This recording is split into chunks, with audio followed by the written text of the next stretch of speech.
320 orang warga negara asing dan 1 warga negara Indonesia yang terlibat dalam sindikat judi internasional ditangkap saat penggerebekan di salah satu gedung di kawasan Hayamuruk, Jakarta Barat. Dari 321 orang itu, 275 diantaranya ditetapkan sebagai tersangka. Bagaimana sindikat ini bisa terungkap dan bagaimana mencegah basis operasi sindikat judi online tidak menyasar Indonesia? Kita bahas bersama Kabareskrim Polri periode 2008-2009, Komjen Purnawirawan Susno Duaji, dan Chairman Lembaga Riset Keamanan Siber dan Komunikasi Communication Information System Security Research Center, Pratama Persada, yang sudah bergabung melalui sambungan daring. Selamat pagi semuanya. Selamat pagi, Pak Cindy, Pak Susno.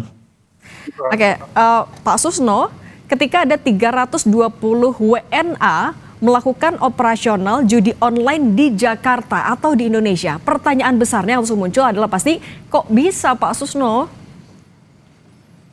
Iya, baiklah. Pertama kita ucapkan selamat dulu kepada Mabes Polri, Polda Metro, yang telah berhasil mengungkap ini. Walaupun saya dengar ada informasi bahwa ini sudah berjalan 2 bulan ya. 2 bulan. Ya. Ini cepat kita nangkap ya, cepat, bagus, berhasil, sukses 321, tetapi kok sampai 2 bulan. Nah, kemudian mengapa Indonesia dianggap tempat yang bagus sehingga mereka bergeser mungkin dari Kamboja lari ke Indonesia, dan ini lengkaplah warga negara ASEAN ditambah dengan warga negara China gitu kan, sekian ratus, 321, tidak sedikit, dan bermain di atas di dalam sebuah gedung perkantoran. Nah ini ya selamatlah bisa tertangkap gitu. Mudah-mudahan ini tidak terulang lagi, dan kita berharap seluruh warga negara ini jangan hanya yang dihukum itu 321 orang ini saja, tetapi siapa di atas mereka ada koordinatornya. Di atas koordinator itu ada penyandang dananya. Di atas itu ada bandar besarnya.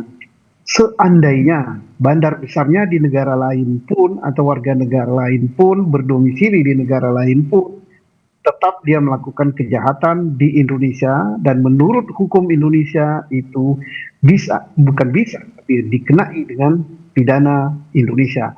Yang kedua, ini bisa dilacak karena judi online ini lebih gampang untuk mengungkapnya dibandingkan dengan judi sabung ayam atau kartu.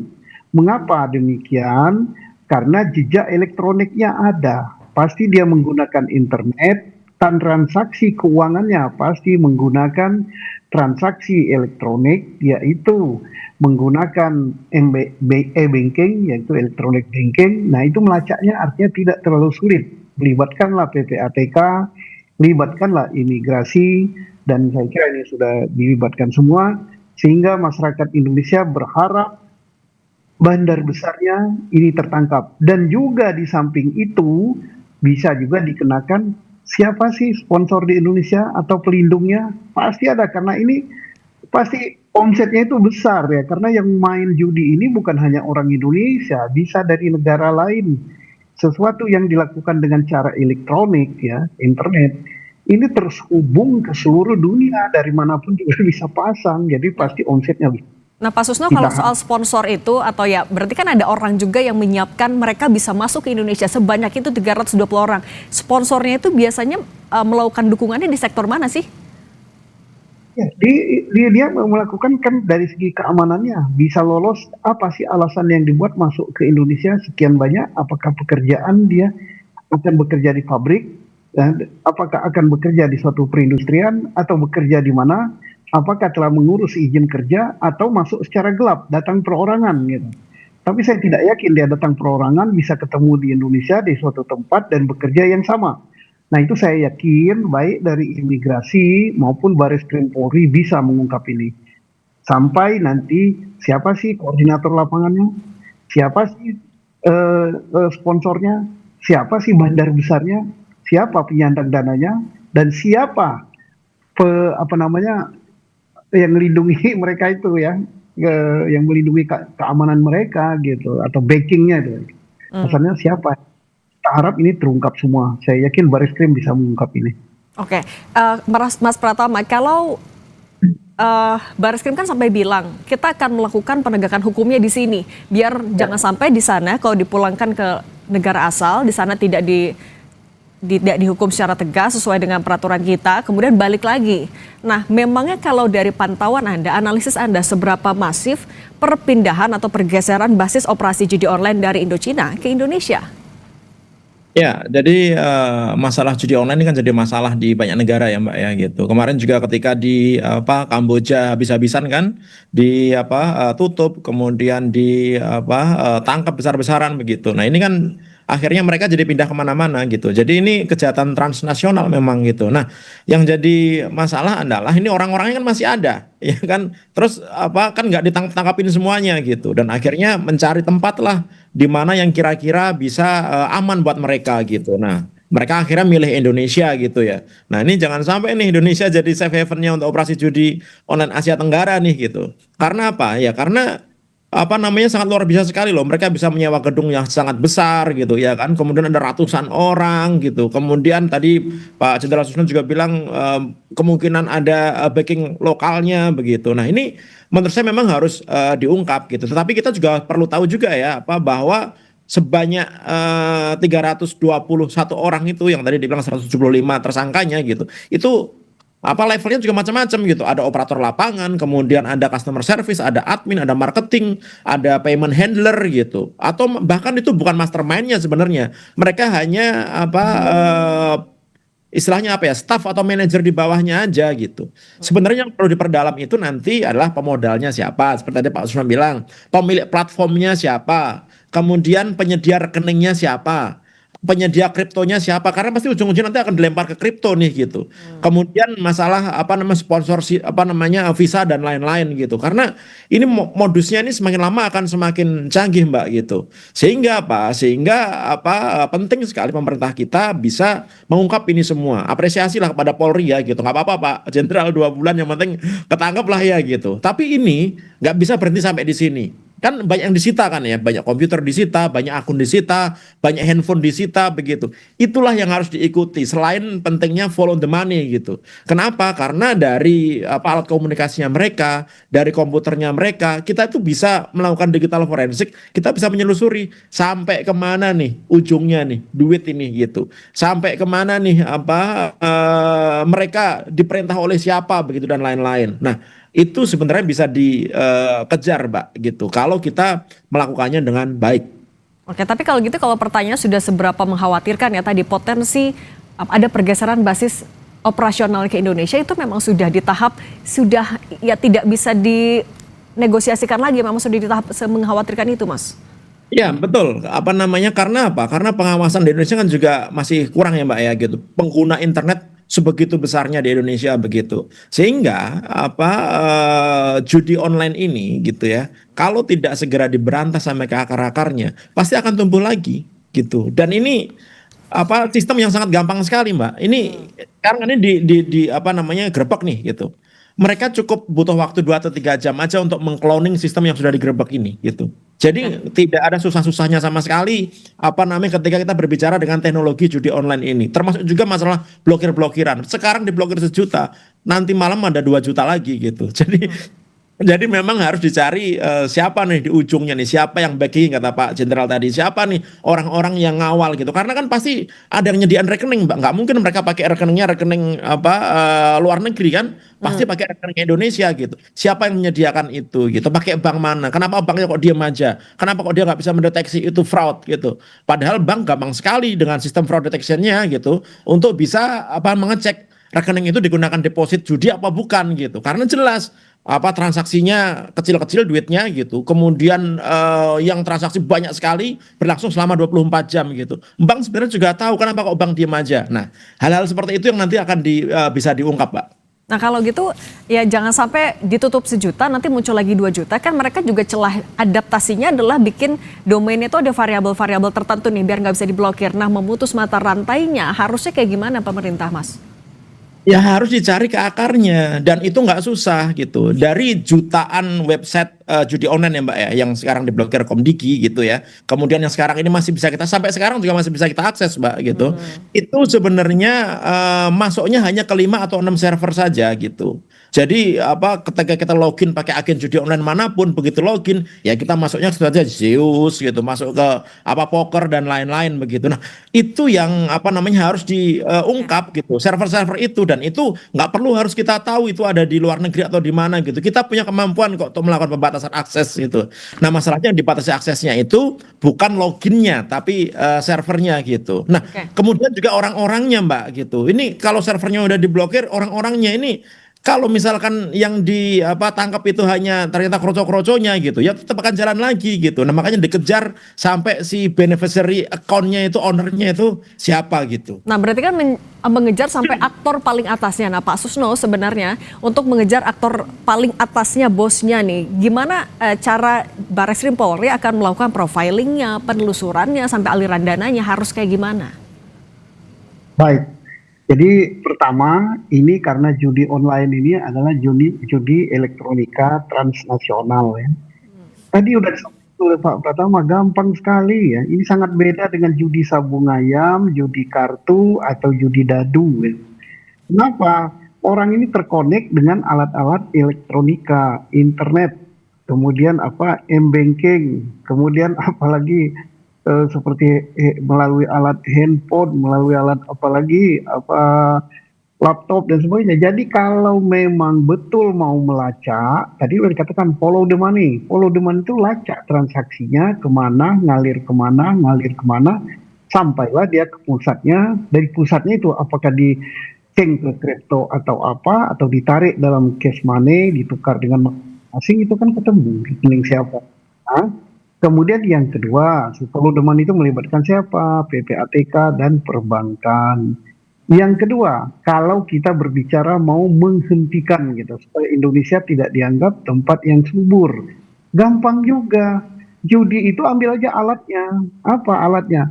Tadi itu Pak Pratama sudah menjelaskan gitu secara teknis daripada internet gitu. Ada server, ada ini, beliau lah yang pakarnya. Tinggal diblokir aja itu. Komdigi mau nggak?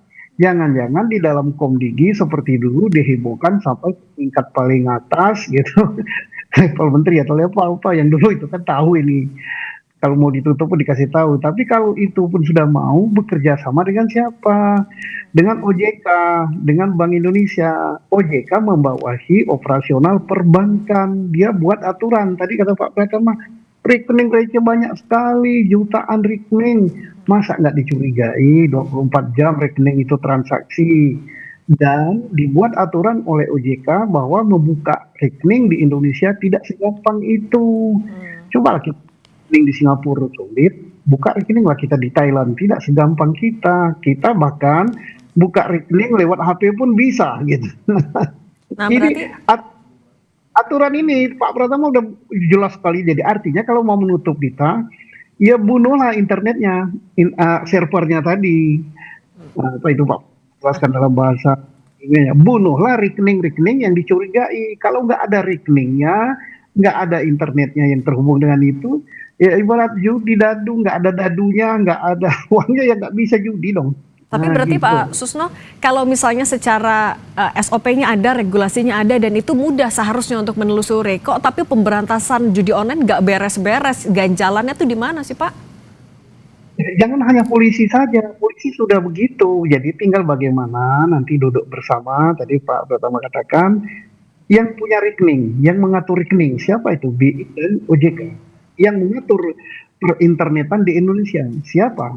Ya itu Komdigi. Nah, sedangkan usianya yang datang ke Indonesia bagaimana caranya dan sebagainya, ya, imigrasi. Tapi nggak akan datang ke Indonesia kalau internet kita nggak bisa dipakai, kalau rekening kita nggak bisa dipakai. Ya sama orang mau berjudi, kartunya nggak ada, atau dadunya nggak ada, sabung ayamnya nggak ada. Ya nggak bisa judi, tapi sepanjang itu tersedia ya jalan. Kalau menurut Mas Pratama, sebenarnya celah regulasi yang harus diperbaiki atau dikuatkan untuk menghentikan judi online di Indonesia itu harus mulai dari mana dulu? Nggak ada Mbak, regulasi kita udah lebih dari cukup untuk memberantas judi online ini gitu. Regulasi kita udah cukup. Secara teknologi kita sudah ngecek nggak ada susah-susahnya sama sekali gitu ya. Ini sekarang masalahnya ini mau apa enggak gitu, berani apa enggak gitu aja sih Dan gitu. menurut Anda udah mau atau berani belum? Ya ini udah mulai lah ya gitu. Ini udah menunjukkan Polri sudah agak serius gitu, bisa mengungkap jaringan judi online yang ada di Indonesia begitu. Tapi saya sih yakin sih Mbak, ini bukan orang besarnya gitu. Paling itu operator judinya, customer service-nya, adminnya, marketingnya gitu, payment handlernya gitu. Padahal sebenarnya yang harus dicari itu yang perintah siapa, yang ngatur target siapa, yang ngelola uangnya siapa, yang merekrut WNA ini siapa, yang jadi penghubung antar negara siapa gitu, yang bayar mereka siapa. Nah, itu yang sebenarnya nanti harus dicari gitu. Karena struktur judi online yang modern itu Mbak ya gitu. Mereka tuh ada level-levelnya, mulai dari frontline-nya, dari operatornya, ada supervisornya, ada koordinator regionalnya karena ini udah transnasional gitu. Ada finance-nya, ada orang IT-nya, ada orang network manajernya gitu, dan ada beneficial owner-nya atau si bandar utamanya gitu. Nah itu yang memang harus dikejar gitu. Tadi Pak Jenderal bilang follow the money, ini sebenarnya juga nggak susah gitu. Kenapa? Ya karena mereka pasti akan pakai rekening bank gitu, atau rekening e-wallet gitu ya, atau mereka pakai kripto gitu ya kan. Nah, harus dicari nih kripto mereka itu walletnya itu di mana gitu. Kemudian payment gateway-nya menggunakan apa gitu ya. Kemudian aset propertinya mereka di mana saja, dari kendaraan yang mereka pakai kita bisa ngecek gitu. Jadi sebenarnya banyak sekali sih yang bisa kita lakukan Mbak gitu. Termasuk juga yang tadi saya lanjutkan dari Pak Jenderal gitu. Bagaimana mereka pasti pakai handphone, nggak mungkin nggak pakai handphone gitu. Artinya apa? Mereka pasti pakai Telegram, mereka pakai WhatsApp, mereka pakai Discord mungkin, mereka pakai email gitu ya kan. Mereka ada dashboard adminnya yang ada di komputer-komputernya gitu. Ada login servernya. Nah itu hal yang sangat berharga sekali sebenarnya untuk bisa mengungkap jaringan ini sebenarnya ujungnya di mana gitu. Jadi kalau menurut saya ya Polri jangan langsung tuh cabut-cabutin. Kalau cabut-cabutin keputus kita gitu. Harusnya itu tetap dilakukan penelusuran gitu ya. Ini ujungnya di mana sih? Mereka menggunakan IP address berapa sih? Remote aksesnya mereka dapatnya dari mana sih gitu. Dan itu kalau misalkan dilakukan digital forensik yang benar dan Polri punya tim digital forensik yang bagus gitu, harusnya bisa dicari gitu. Nah, Mas Pratama, tapi sebenarnya memungkinkan nggak sih kalau misalnya ini adalah sindikat internasional yang sudah sebegitu terstruktur, mereka punya cabang lain gitu? Selain di Jakarta, mereka punya afiliasi lain di kota-kota lain di Indonesia? Kayaknya sih pasti punya ya gitu. Nggak mungkin mereka hanya menyelenggarakan dari satu tempat gitu. Karena saya bilang tadi pagi aja saya ngecek login orang untuk judi online masih bisa. Sebelum live ini tadi saya cek masih bisa gitu. Jadi artinya masih ada di tempat-tempat lain gitu yang juga masih live sistemnya gitu. Jadi ini dibongkar gitu ya, digrebek gitu. Mungkin hanya beberapa persen saja dari seluruh ekosistem judi online yang ada gitu. Nah, masalahnya itu adanya di Indonesia atau di luar negeri, yang itu harus kita cari. Maka tadi saya bilang pentingnya masalah digital forensik, pentingnya kita ngecek nih mereka komunikasinya dengan siapa. Karena ini pasti mafia internasional Mbak gitu. Mereka pasti berkomunikasi, nggak mungkin nggak. Pasti ada yang ngasih perintah gitu, ya kan. Jadi bukan hanya sekedar mereka ditangkap sudah cukup gitu, tapi perlu dikejar seperti kata Pak Jenderal tadi. Pak Susno, kalau menurut Anda kalau misalnya ada kemungkinan mereka punya cabang-cabang lain di kota lain di Indonesia, gimana caranya polisi bisa membongkar semua itu tapi juga dengan cepat, koordinasinya antar sektor atau lintas kementerian harus kayak gimana, termasuk juga dengan di luar negeri? Ya, aku yakin sebagaimana kata Pak Pratama, ini pasti seluruh Indonesia bahkan sampai negara-negara lain ya yang ada di sekitaran kita, mungkin sampai cukup jauh sana ya, melibatkan internasional ini gitu ya. Nah, cara memberantasnya itu the big question-nya ya, Polri ada tim IT-nya ya, bahkan ada cybercrime-nya. Tapi cybercrime ini juga harus bekerja sama kepada yang menguasai yang mengatur IT di Indonesia, yaitu Komdigi. Nah, kita berharap Komdigi ini di bawah Ibu Mutia sekarang sudah bersih. Kalau dulu kan kita lihat kita buka bagaimana di era menteri yang dulu, bagaimana ordalnya terlibat, bagaimana kalau mau ada operasi kan dibongkar semua kan di medsos kan. Oh, nanti akan sekian Kuyamu akan ditutup sekian, nanti sekian saat buka lagi di sini. Ya kalau ordalnya masih begitu caranya, artinya udah apa yang dikatakan Pak Pratama itu benar sekali. Ini tidak sulit ya, bukan. Nah, kalau judi rumahan, judi pakai kartu itu sulit. Digerebek di suatu tempat di Jakarta Selatan misalnya. Mungkin yang di Jakarta Pusat ada, atau di RT lain ada, tidak terkait, sabung ayam di sini, di situ. Tapi kalau ini kan connect gitu, seluruh dunia gitu, terkonek oleh internet atau terkonek oleh alat-alat elektronik yang lain gitu. Alat bayarnya juga terkonek juga dunia perbankan atau kripto atau apalah gitu. Nah, itu alatnya dan semua itu elektronik semua, dan semua itu di Indonesia diatur oleh suatu kementerian gitu. Nah, manakala Kementerian Komdigi dengan Baris-Krim gitu, dengan perbankan, mereka ini dengan PPATK gitu duduk bersama sepakat bagaimana aturan sudah jelas, sudah cukup, mungkin lebih gitu. Tinggal satu sisi yang dikatakan Pak Pratama tadi, satu adalah yang mungkin masih samar-samar kemauan. Nah sekarang sudah menunjukkan keseriusan, tapi tidak cukup oleh polisi saja, nggak akan ini kalau polisi aja, harus di backup, harus bersama-sama lah, ya bukan satu yang menonjol, semua sama gitu. Jadi perbankannya, OJK dan BI-nya, kemudian PPATK, kemudian Komdigi, kemudian imigrasi, itu sama-sama untuk menghentikan ini. Oke, tapi Pak Susno, sebenarnya keputusan polisi juga untuk melakukan penanganan hukumnya full di Indonesia, itu juga adalah keputusan yang tepat. Iya memang harus, karena hukum Indonesia yang dipatuhi, termasuk misalnya bosnya berada di negara lain, berdomisili lain, tidak ke Indonesia, dia kena karena dia adalah otaknya, the big bossnya melakukan kejahatan di Indonesia sesuai dengan ketentuan hukum Indonesia. Barang siapa melakukan kejahatan di Indonesia, tidak memandang kewarganegaraan mana, dia harus ditindak sesuai dengan hukum Indonesia. Dan mungkin satu pertanyaan yang paling penting adalah mengapa Indonesia dipilih?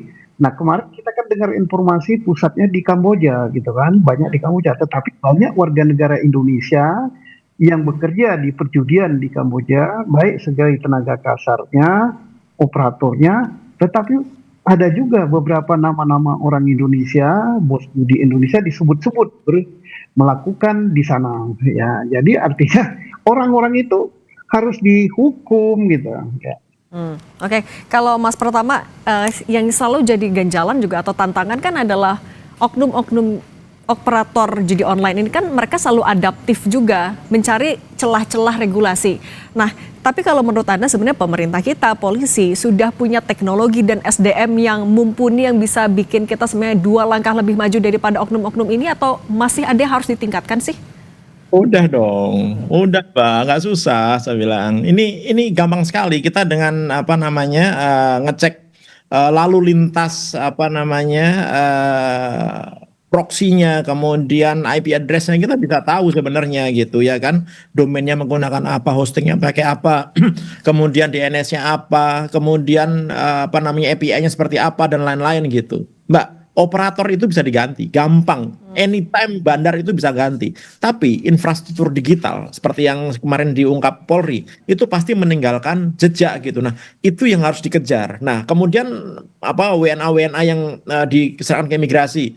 Saya kok takut langsung mau di itu ya, langsung dibalikin. Jangan dibalikin dulu, jangan dideportasi dulu gitu. Itu harus apa namanya diinterogasi benar gitu ya. Apa namanya orang-orang ini gitu supaya apa? Supaya kita bisa tahu koordinatornya itu siapa. Karena koordinator itu biasanya dia tahu strukturnya, mereka tahu jalur komunikasinya, mereka tahu siapa supervisornya, mereka tahu pola pembayarannya, mereka tahu lokasi backup operasionalnya ada di mana gitu. Nah, itu yang nanti harus kita kejar gitu ya kan, sehingga nanti kita bisa dapat nih fasilitator lokarnya itu siapa sih, yang memfasilitasi dia kok bisa ada di Hayamuruk gitu, penyedia rekeningnya siapa sih gitu, kemudian yang nyewain gedung siapa sih, yang nyediain internet siapa sih gitu, yang sponsori visa siapa sih, pasti nanti akan ketahuan begitu ya gitu. Selain juga nanti kita perlu melumpuhkan aset-asetnya. Nah itu nggak susah Mbak, regulasi kita sudah cukup gitu. Dan apa Polri, Komdigi bukan ditempati orang-orang yang bodoh gitu. Mereka orang-orang yang pinter gitu ya gitu. Nah, kenapa kok pertanyaannya kenapa kok masih ada? Kenapa kok sampai detik ini masih ada? Sudah diblokir jutaan website kok masih ada, kenapa gitu? Ya karena yang pertama caranya salah, yang kedua memang niatnya kurang, yang ketiga memang kurang ada keberanian karena mungkin ada yang membackingi kata Pak Jenderal tadi, pasti ada nih yang melindungi, nggak mungkin enggak gitu. Yang jadi masalah kan ini korbannya kan orang-orang yang nggak punya duit karena depositnya sangat kecil sekali, 20.000, 30.000 gitu, yang itu nanti akan nyusahin warga masyarakat kita dan sekarang penggunanya udah 5 juta lebih gitu ya. Nah ini yang memang harus dihentikan. Kalau yang kita suruh berhenti itu pemainnya Mbak, susah. Karena mereka sudah kecanduan gitu ya kan. Yang harus kita hentikan adalah ini sistemnya harus kita matikan gitu. Dan untuk mematikan sistem itu ternyata nggak terlalu susah gitu. Nah, menelusuri bosnya termasuk backingnya nih Pak Susno. Berarti bagaimana Anda bisa menggambarkan kerja dari polisi, meyakinkan kalau sampai backingnya polisi berani untuk mengusut itu semua?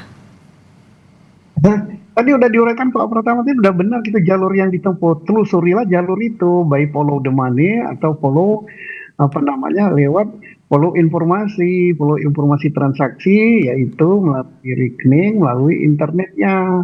Jadi baik untuk menghentikan di Indonesia maupun untuk menangkap pelakunya nggak sulit ya, asal dilakukan hal tadi. Persoalannya tinggal kemauan. Polri sudah nunjukkan itu. Nah sekarang kalau internetnya nggak ditutup gitu, nah pagi tadi aja masih bisa di tracing oleh Pak Prihatna, ini ya gimana? Halo Komdigi gitu. Tapi berarti Anda sudah melihat keberanian itu juga dari pemerintah kalau selain polisi? Ya, pemerintah kan diwakili oleh Polri kan yang melakukan penangkapan itu. Tinggal pemerintah ini kan tidak hanya Polri saja kan, Komdiginya bagaimana? Kok pagi ini? Nah, dan pemerintah juga OJK-nya bagaimana gitu dengan DI, adakah kemauan untuk memantau dan menutup rekening-rekening yang mencurigakan gitu dalam transaksi, tanpa mereka tahu bahwa underlying transaksinya itu daripada rekening itu 24 jam kecil-kecilan gini, oh ini pasti judi. Dan menurut pantauan PPK, duit yang bermain di judi online itu sampai ratusan triliun ya, mungkin 1.000 triliun gitu. Nah, apa nggak merusak perekonomian kita? Dan ini nyangkutnya lagi ke judol ini, kaitannya ke gampang cari duitnya, yaitu dengan pinjol gitu. Pinjol. Oke, berarti sekarang PR-nya tinggal kemauan dan keberanian untuk benar-benar menutup, karena sebenarnya aturannya udah ada ya, Pak Susno dan juga Mas Pratama. Terima kasih Pak Susno Duaji, Kabareskrim periode 2008-2009, dan Mas Pratama Persada, pakar keamanan siber, sudah berbagi bersama kami di Sapa Indonesia Pagi. Selamat beraktivitas, semoga sehat selalu.